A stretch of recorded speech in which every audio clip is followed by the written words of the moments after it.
Please welcome to the stage Dant, Senior Director for Space Strategy and Business Development, KBR, John Plumb, Head of Strategy, K2 Space, Jim Bridenstine, former NASA Administrator, Artemis Group, Michael Creech, VP of Strategy, Firefly Aerospace, and retired Space Force Lieutenant General Deanna Burt, former Deputy Chief of Space Operations for Operations, Cyber and Nuclear, United States Space Force.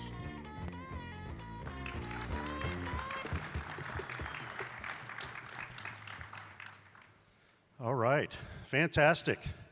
We've got a few people who have hung around, so we appreciate that very much. I have a surprise for you. This panel was, I think, billed as tactically responsive space, and we will touch on that issue, but surprise, surprise, with the esteemed group I have here, I did not want to limit us to a very specific topic like that. So rather, we're going to talk about innovation and some policy issues for 2030 timeframe. And so rather than eat up a bunch of time on introductions, I'm going to do that myself. You just got my introduction. I think that was good enough. But next to me is Dr. John Plumb. John was the first Assistant Secretary of Defense for Space Policy. I knew him long before that, though. He led all of policy for the Department of Defense, or War if you prefer that terminology, for space warfighting. And among the many other roles he's playing right now, he's also the head of strategy at K2 Space. And I've just learned that K2 Space announced a closing of a Series C round for $250 million, and that's at a valuation of $3 billion. So congratulations on that, John. Probably needing no introduction to many, Jim Bridenstine is next to John. Jim, thanks for being here. As you probably know, he was nominated by President Trump in his first term, confirmed by the U.S. Senate as the 13th administrator of NASA. Prior to serving at NASA, Jim was also, in 2012, elected to be Oklahoma's first congressional district in the U.S. House of Representatives. But Jim now is running his own space consulting company called the Artemis Group. A longtime friend and colleague of mine is next to Jim, Lieutenant General retired now, not too long ago, Deanna Burt, or Spice as I call her. She served as a second Deputy Chief of Space Operations, Cyber and Nuclear in the United States Space Force as her last job at the Pentagon. Near and dear to my heart, she's a graduate of the U.S. Air Force Weapons School, and did a bunch of other stuff and did all the things that she's supposed to. So, good job, Spice. And then lastly, but not leastly, is Michael Creech. He's the Vice President of Strategy and Business Development at Firefly Aerospace. And there he's focused on launch services like the Alpha rocket and lunar delivery. And of course, is working on our access to space. So I would imagine that might come up from Michael today. Okay, so let's just jump right into this if you guys are ready to have a conversation. So different world we're living in today. Obviously, we have on this panel a lot of expertise in commercial industry, in space policy, in defense, but getting after that right away, the question would be, what are the most significant barriers in your minds that limit our innovation and collaboration with commercial partners? So what's getting in the way of us innovating more with commercial capabilities? Who wants to chime in? And if you have an example on that relative to tactically responsive launch, we could also kill two birds with one stone, but yeah. I'll start. Please, John, thanks. And if the audio guys are here, the echo up here is terrible. If you can fix that, that would really be great. Here's what I'll say. I think one of the most interesting things is when you're inside the Pentagon, you think, wow, things are pretty inefficient and things could work better. And you know, I had this whole driving line of effort to reduce classification of space programs, because inside the Pentagon, that is hard. Well, now that I'm outside the Pentagon, it is a beast. And I think, you know, working for a commercial space company and just living it and seeing it, it is preventing us to move at speed across industry. I think even at the prime level, at the startup level, the overclassification piece, and maybe it's not that it's classified, it's that the folks that are building stuff can't get the accesses to say, use this, or let me show you how I can build this classified so you can use it. And it slows things down by years. And it's frustrating to now realize how much faster we could just be going and this could be fixed. I think that's the number one thing.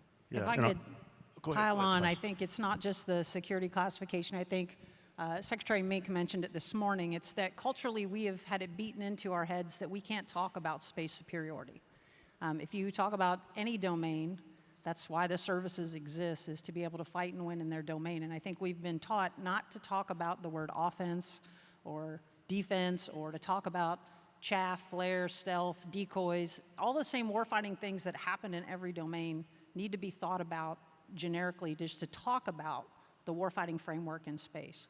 And so that coupled with security classification, I'm scared to talk about it. It's been beaten out of me to talk about it culturally.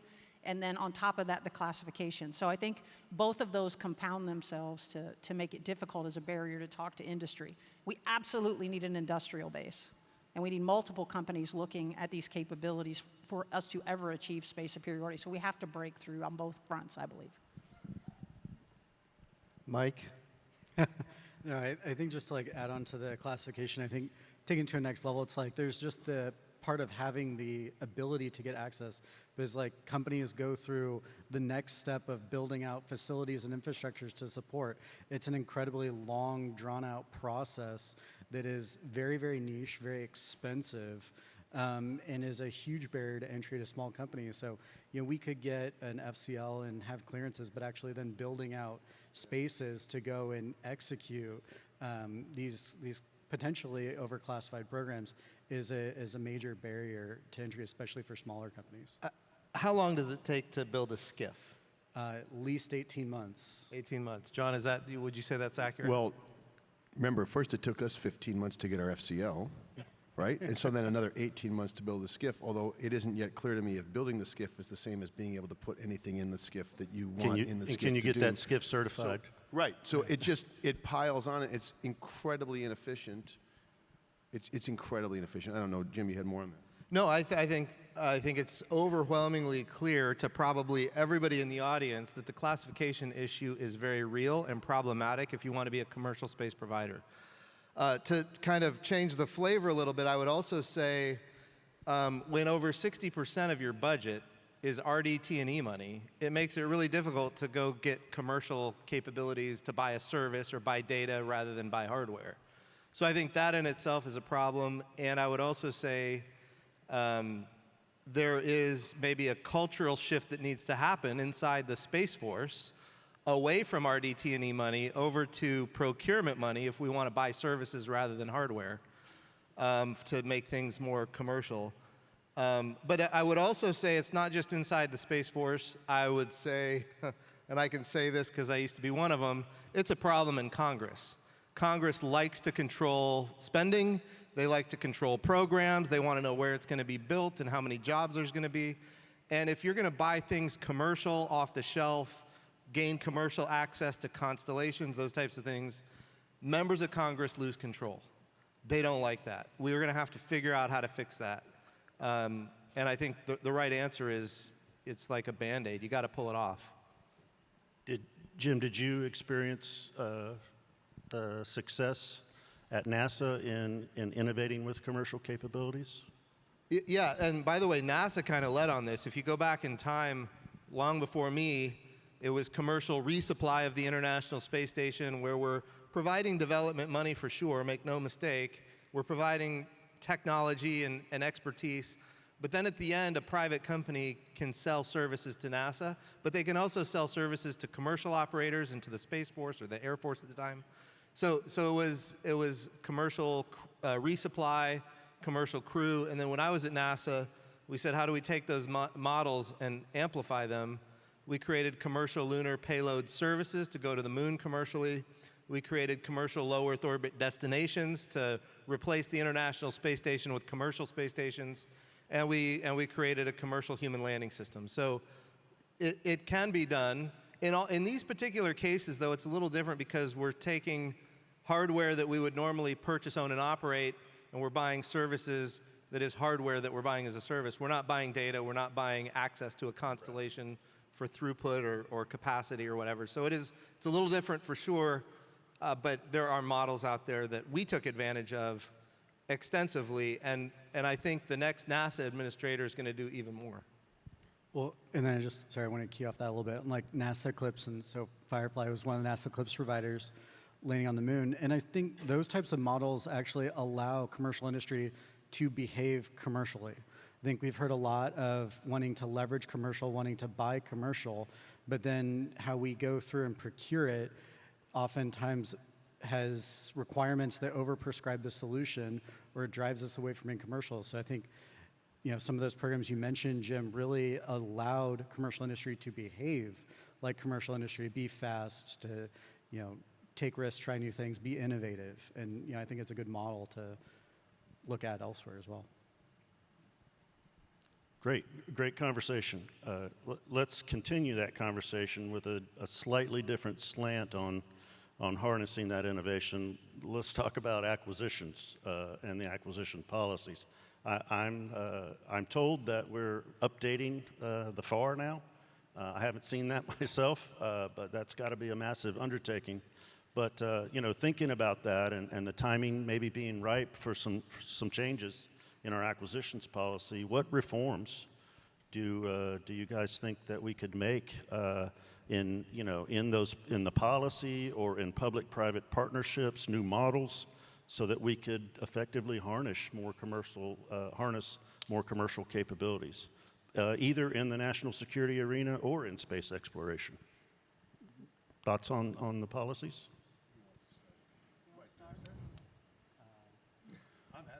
Go, John. All right. So you don't what get to be an reforms assistant secretary of defense and not have an opinion on this. What reforms do you need for acquisition? A lot. I think it's very clear that the Congress and the department, and I think the commercial industry are all now aligned, like things need to move faster, right? They need to be more efficient at cost. I'll just say one thing that has become clear to me, again, the value of seeing this from the outside is a lot of the requirements are really just exclusionary legacy requirements. I mean, I think the form factor requirement for going to space for any mission the department needs should be, do you fit in a rocket? That should be it. It shouldn't be Espering class. It shouldn't be this. Do you fit in a rocket? Now we can go see what the cost is, your schedule, your performance, your cost. But we have to get rid of those requirements that are just designed to keep competitors out, so there can be more competition and it should be easier to bid. Doesn't mean you can necessarily do all the missions, but how do you get rid of the legacy requirements that just make it worse and keep those specific ones for the effect that the warfighter needs? And I think that's really easy to say, really hard to do down in the trenches with all the FARs and all the legacy ways they've done things. And that's why people get kind of sick of it. Like, what is the point of all of these requirements if all they're doing is making it harder to get the effect you want? Well, I think going in with that, we're definitely looking forward to FAR reform and enabling commercial companies to behave like commercial companies. And Dr. Mink talked this morning about the change in acquisition and how you can't necessarily treat proliferated systems like you can or like you need to your high performance, high reliability systems. And I think that's an area that we need to continue to push on, continue to work, is to not try to treat everything the same way. And accept more risk in certain areas, because it's, from an industry perspective, it can be a little bit confusing when it's, we want you to take risks, we want to go fast, but it has to work.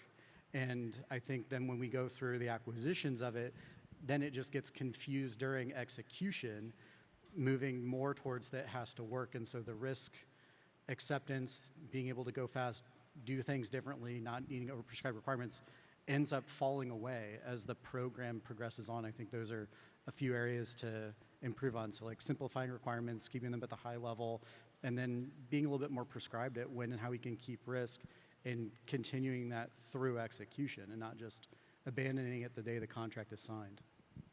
I'm a knuckle-dragging operator. I pretend to be an acquirer in another life, maybe. But what I would say, we've spent a lot of time, I think, in the service of trying to understand what is inherently governmental and what is not.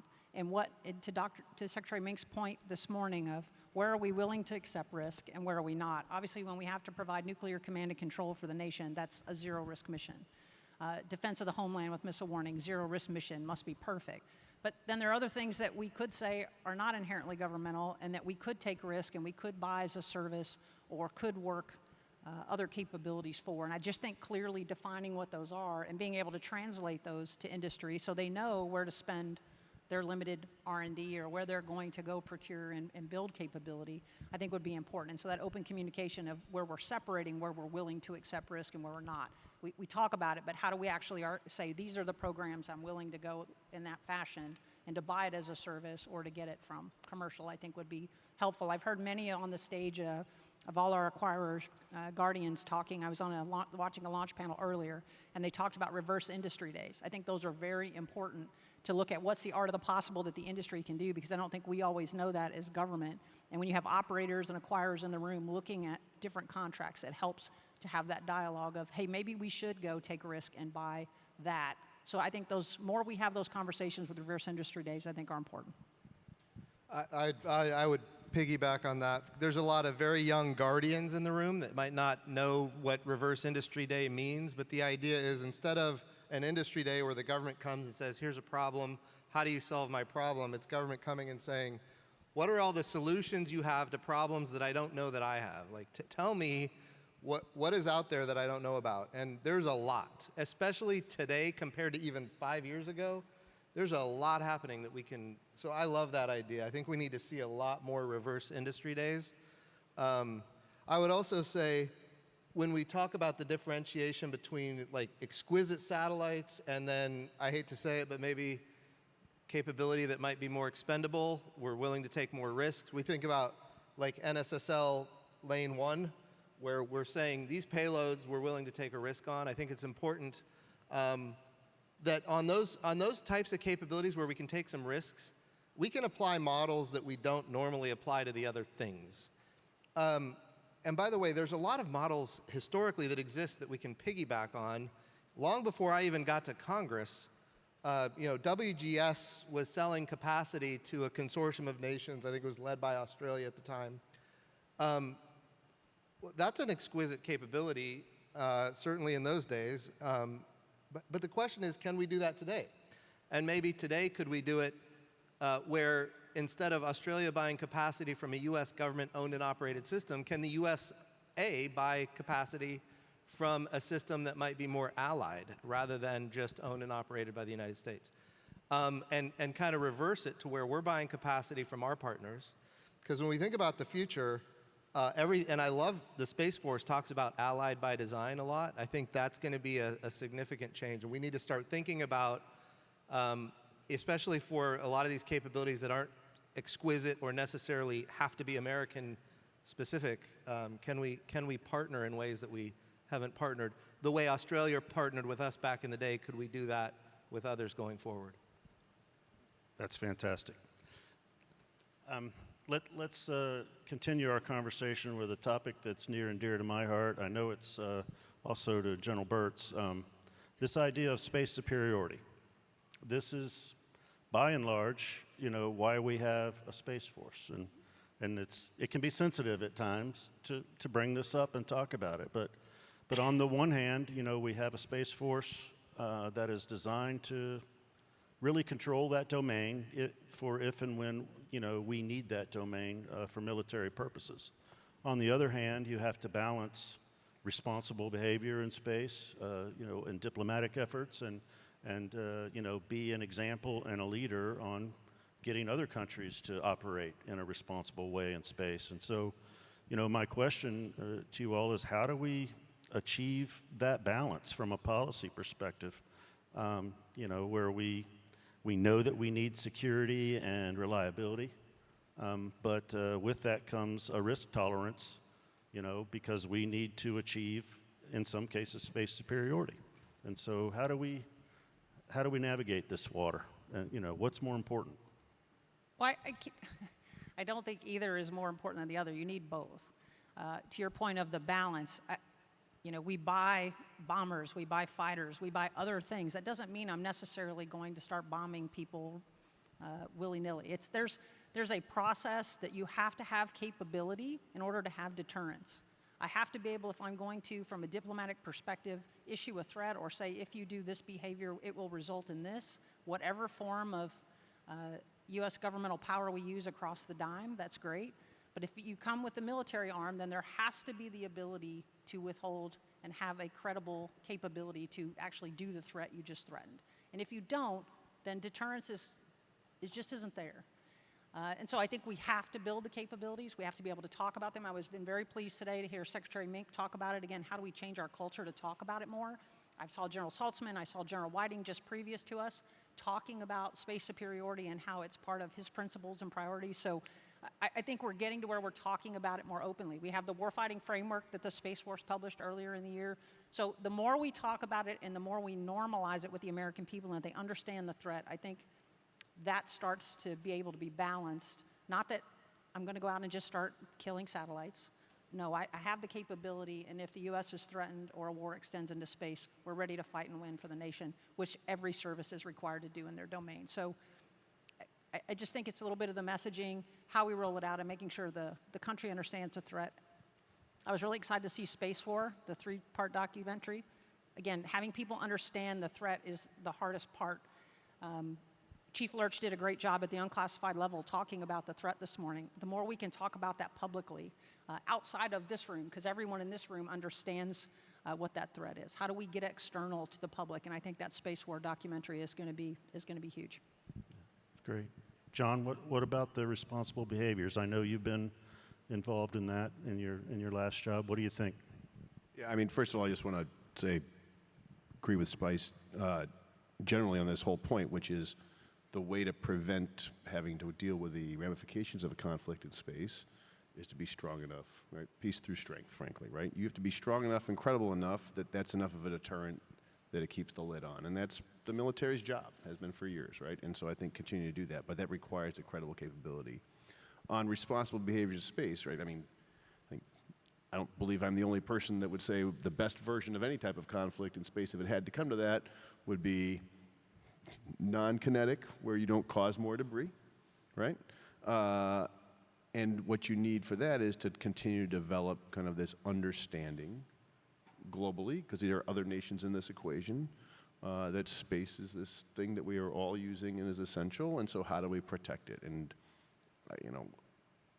we hope not to have a World War III. That's our job. I mean, I'm not in the military now, but that is your job. Your job is to be strong enough to deter that type of thing from happening. And I think when you talk about battle in space, we're really talking about the U.S. and China. They're the two preeminent space powers, far and away. Russia, a distant third, maybe fourth, right? And so you talk about those two powers. You do not want a conflict, and you have to deter it, and I think that's the credible piece. I don't know if I've quite got to your thing. I think the work we did in the Biden administration on norms and advancing the understanding of space as a place that needs to be protected is good, and I think that's continuing. And I do like the fact that we're talking about space superiority openly now, because that will help the Space Force focus. So I think the capability of space superiority is the key, the capability. But to John's point, and that, of course, that's Deanna's point, and to John's point, if we have that capability, then we won't have to fight and win a war, because nobody will want to fight or win a war. Nobody will want to fight against us in space because they're going to lose. That being said, I also think a major element of national power is the ability to influence actions that are in the interest of preserving space for the long term. That's what the Artemis Accords were all about. We established that everybody wanted to be part of the Artemis program. People wanted to go to the moon sustainably, use the resources of the moon to live and work for long periods of time. Once we recognized how many countries there were around the globe that wanted to have their own access to the moon, we quickly put together a plan. Okay, if you want to have access to the moon through the Artemis program, here are norms of behavior, responsible activities that we all need to live by. Because we had the Outer Space Treaty, but there was no enforcement mechanism. So people could do all kinds of things, and at the end of the day, what are you going to do? But if they're part of the Artemis program, these are the activities we expect you to participate in. And by the way, the Artemis Accords are designed ultimately to be able to change over time as more and more things are going on in space.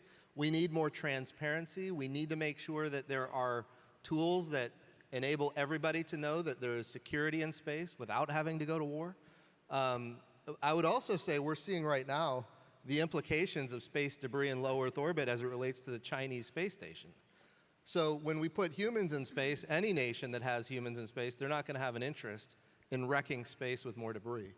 So I think there's lots of things we can do to collaborate, even though we might not be, in all cases, friends, if that makes sense. Yeah, can I just, the general and I at least are both really talking more on the, how do you stop a potential adversary from using their space services, right? So let's just talk US, China, because again, that's what we're talking about. So space superiority, like any superiority, is both I can do what I want and you can't do what you want. What's interesting about deterrence from a space standpoint is our joint force relies on space for literally every mission there is.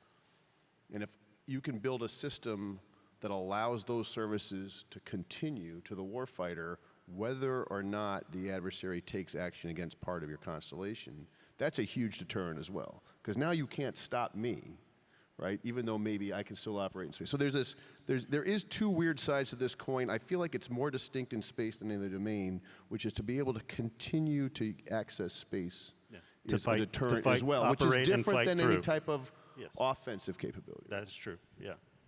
Yeah. And I don't disagree. I think we've worked on that for decades, about the resilience and the ability to continue to work with partners and with commercial. That continues, and that dialogue will always continue, because that's part of everyone's defense in depth. If you were to talk to the Army guys or other folks, how do I have other abilities to fall back on if I do take a hit?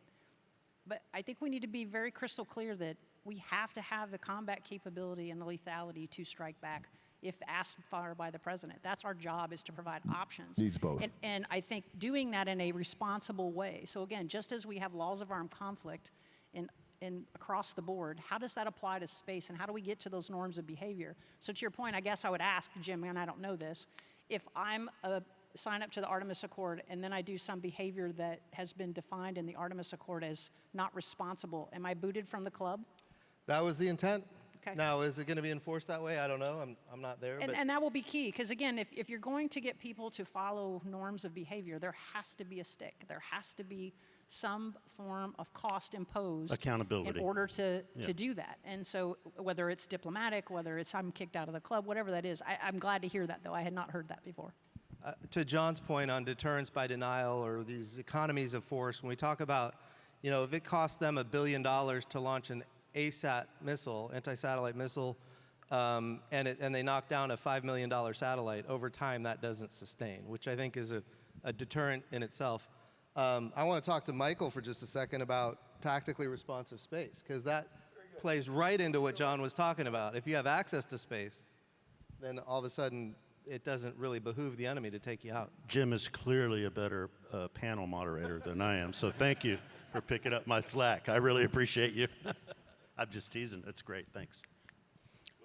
Yeah, so like when we look at tactically responsive space, it's, to what you're talking about is assured access to space and that element of space superiority. And the reason we need tactically responsive space is to rapid replenishment or rapidly deploy capability in the event of a conflict. Generally, it can take years to get capability into space, and having the ability for the combatant commander to call up and say, I need this asset overhead in 48 hours is a key capability. Or if, God forbid, a ISR system is taken out during an initial move, there's the capability to rapidly replenish it and to augment capabilities to continue through the fight and continue going forward. And then, as we're talking to all of it, like when we talk about space, there's also the ground element and the launch element. And like we're talking about, policies and other areas to how can we improve, and that's a lot of it is in launch and access to launch and launch sites. And we're very limited in our launch sites, and those are critical vulnerabilities. And then there's a lot of FAA regulations and infrastructure and build up there that actually limits the development of additional launch sites. So, one of the areas of space superiority is the launch element of access to space, and the critical blocker right now, at least that we see, is launch sites. And everything around building them and getting them through regulation and actually get flying. I would also add, if the Space Force were to purchase tactically responsive space appropriately, if it were budgeted appropriately, which, by the way, this has been going on, like this was initiated by Congress when I was in the House way back in the day. But if it were really adequately funded, they would buy it in perpetuity, and you'd always have in your case, a Firefly launch at the ready constantly. And then if somebody came and said, look, I need a commercial launch, guess what? You just take that one that's ready to go for tactically responsive, you launch that commercial capability, and then they've got one right behind it for another tactical. So it's always one ready.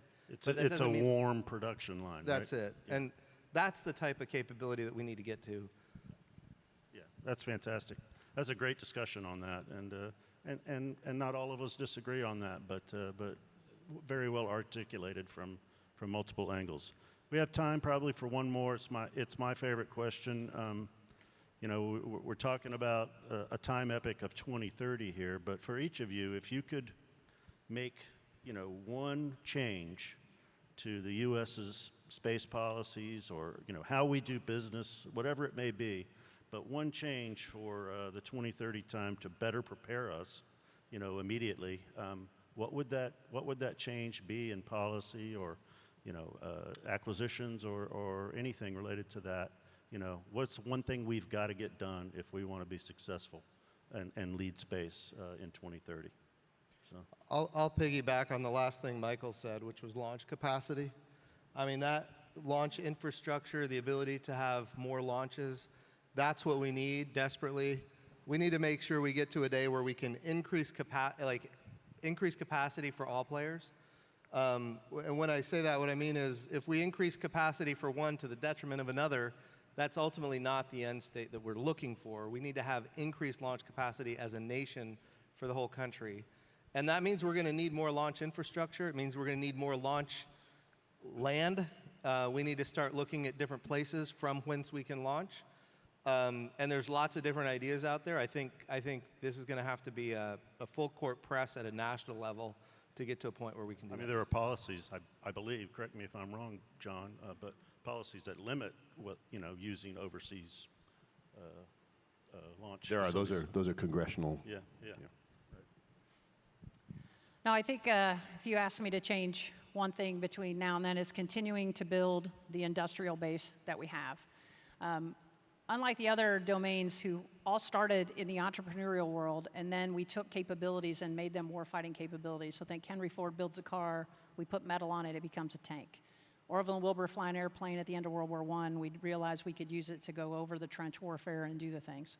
Space started in the government and has continued until just recently to be largely a government-led, very conservative, not risk-taking kind of endeavor. How do we push the industrial base to start to build more satellite producers? We're doing really well on launch. It seems like we've hit a niche and we're moving. So you guys are all talking about more launch infrastructure. Awesome, because when back in the day there were only 2. So we've come a long way there.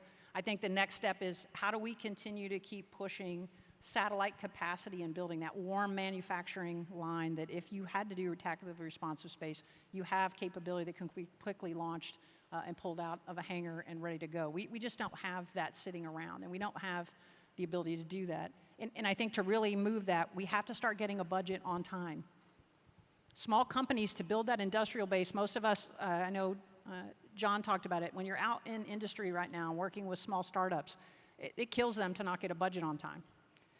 They can't continue to work contracts, or they're stuck in limbo, their technology halts, they're trying to get investors into their work on the private sector. It just hurts when they can't continue to get money from the budget. So having a budget that's on time, continuing to grow that industrial base, I know that's sort of 2, but that's where we've got to go. We've got to keep working the assembly line, the industrial base side of this by 2030 to be successful. Blame Congress. I'm kidding. You should. It's embarrassing. I can say that. You can. You're the only one of us who can.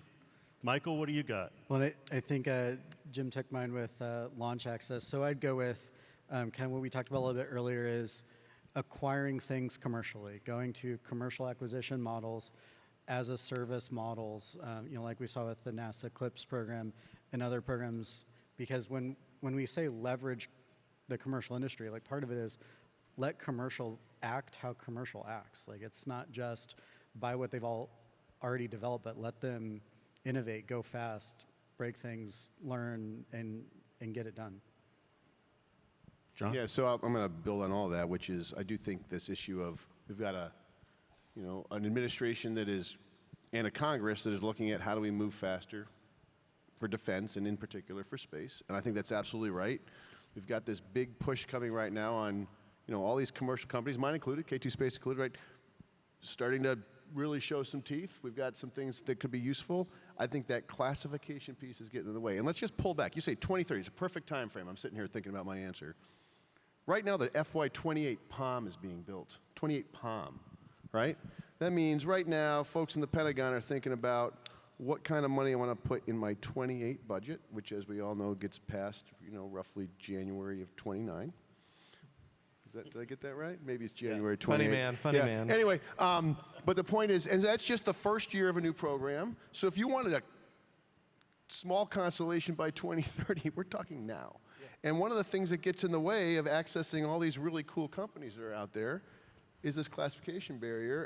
And it was either Jim or Michael that says, like, if you want to use a good idea fairy example, why is each company incumbent on doing that at the start? I'm sure we could get to it, but if you just had a place that was SCIF certified, I'm sure we'd all be happy to pay our share, where we could just go straight to building the classified piece and get these 3 years of delay out of the way. I think you could unlock more capability by 2030 and get more things flying by then, and I think it would speed everything up.